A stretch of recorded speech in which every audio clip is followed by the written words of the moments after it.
Siya dito!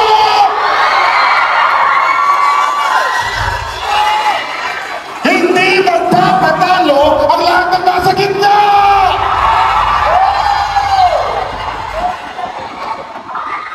Ito, sombrero kay Attorney Jimmy Bongo.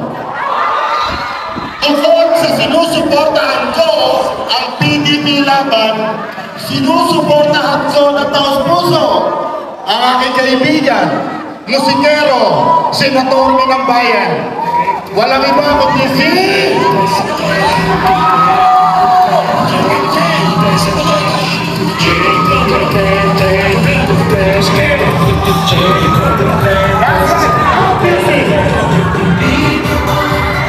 Number 10, Senator Mr. Jimmy Bongo!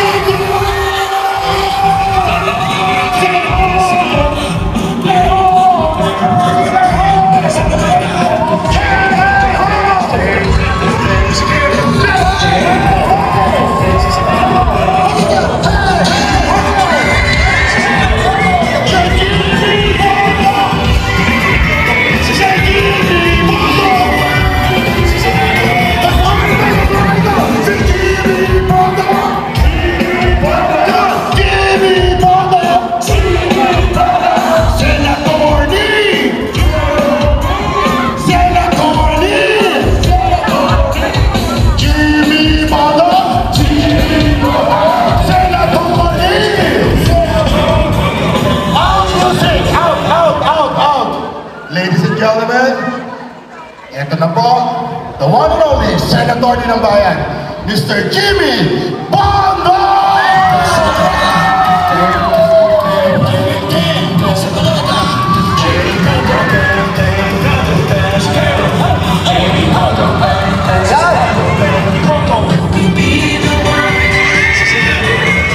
Mayong hapon!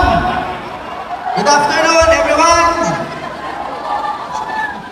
Nakalimutan ni DJ Koki na rally ni Pastor Kibuloy. Pero salamat sa napakagandang intro. Speech o kanta?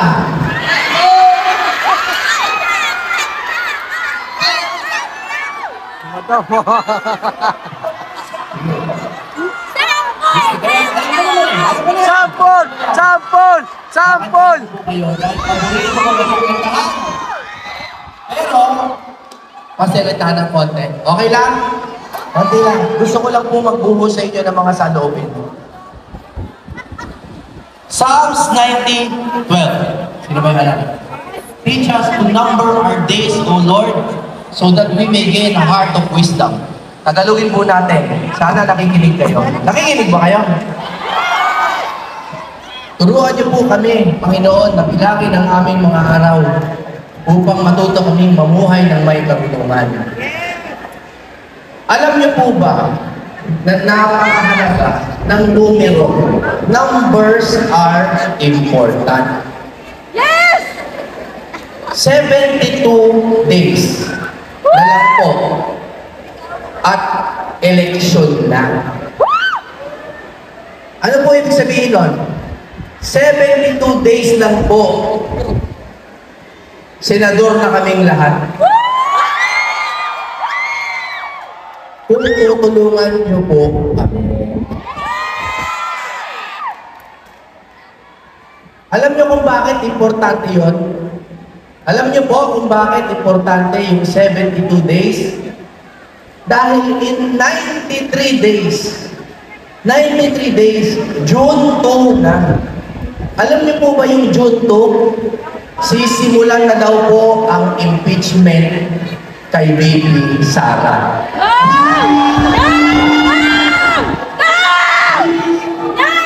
Nakalagay po sa schedule na pinakita po sa atin ni Senate President, yun ang presentation ng articles of impeachment to the plenary. Papayag ba kayo nun? Dahil alam niyo po, 151 days na lang at start na ng impeachment trial mismo. Papayag ba kayo nun?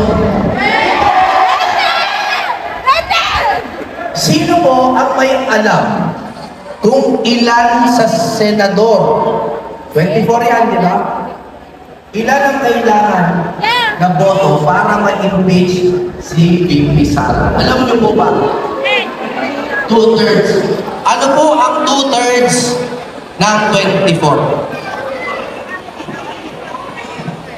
16. Tama, 16. Yes. Ilan po ang natira sa 24 minus 16? 8. 8. Ibig sabihin, kung meron tayong 8 na senador plus 1, hindi mai-impeach si Vice President.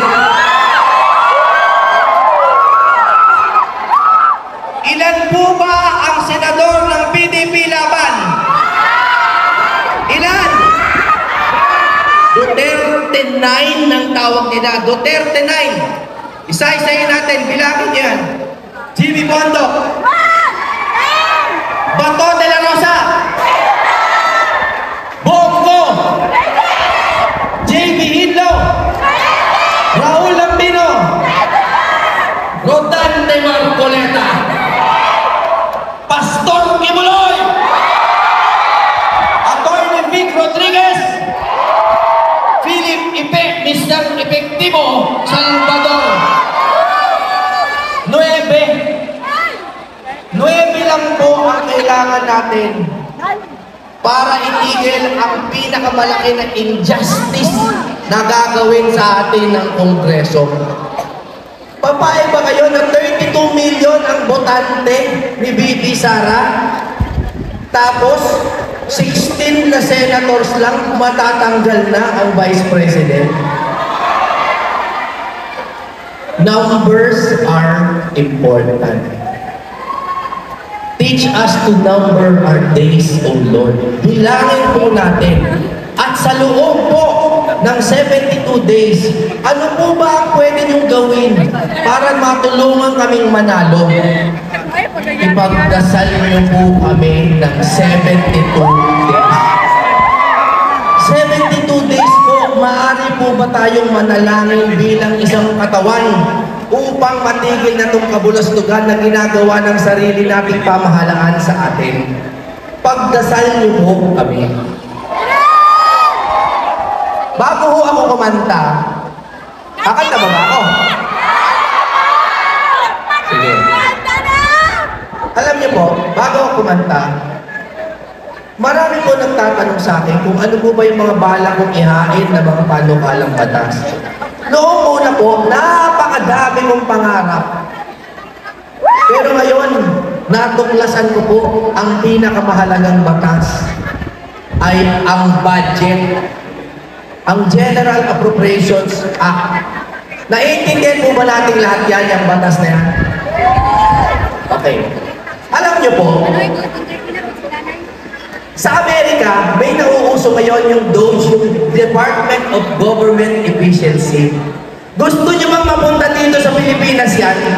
Na meron tayong isang departamento na binabantayan ang budget kahit na namang mambabatas. Kasi meron tayong auditor. Kayo, na-audit din kayo, di ba? Sino nag-audit sa Kongreso? Kami po, nabalitaan niyo ba po ito? Kami ni Congressman Pantaleon Alvarez, kasama ang iba pa, naghain po kami sa ombudsman ng kaso laban kay Speaker Martin Romualdez. Dahil po, dun sa falsification na naganap sa ating budget.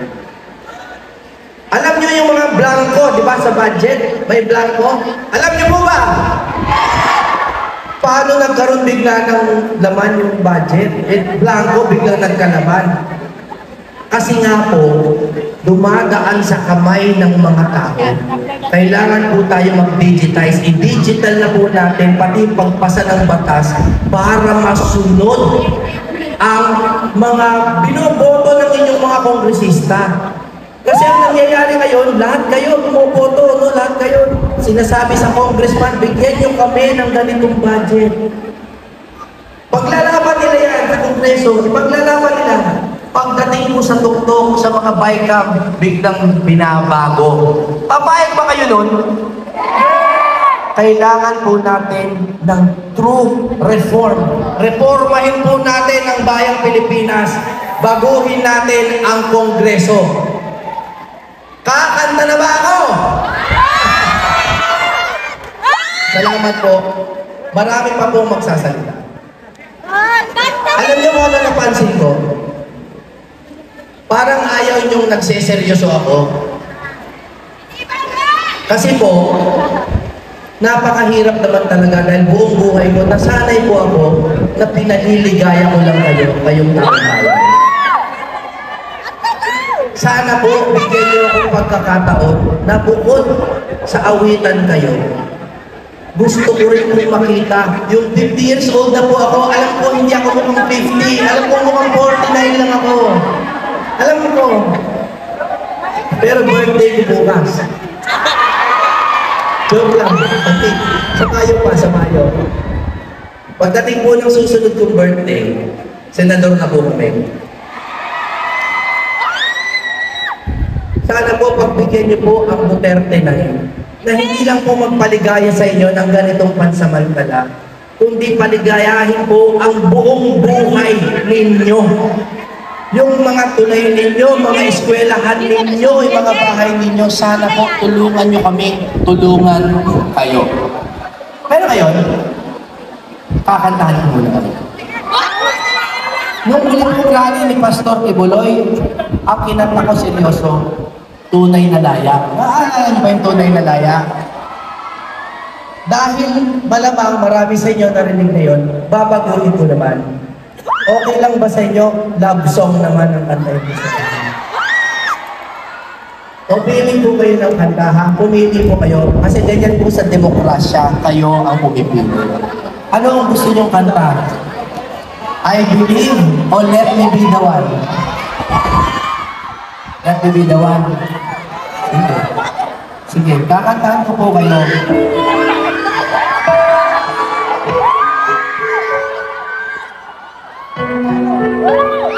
May request lang po ako sa inyo. Sana po kami ako po abogado na ako. Pero kahit hindi ako ng abogado, bilang musikero, ang request ko po, sana po pahalagahan niyo po kami ng mga nagmamaligaya sa inyo.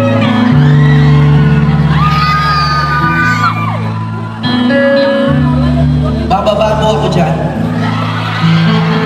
Sa isang kondisyon, ha? Isang kondisyon, ha? Dapat pagkaguluhan niyo ako. So I'm telling you, I love you.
Thank you.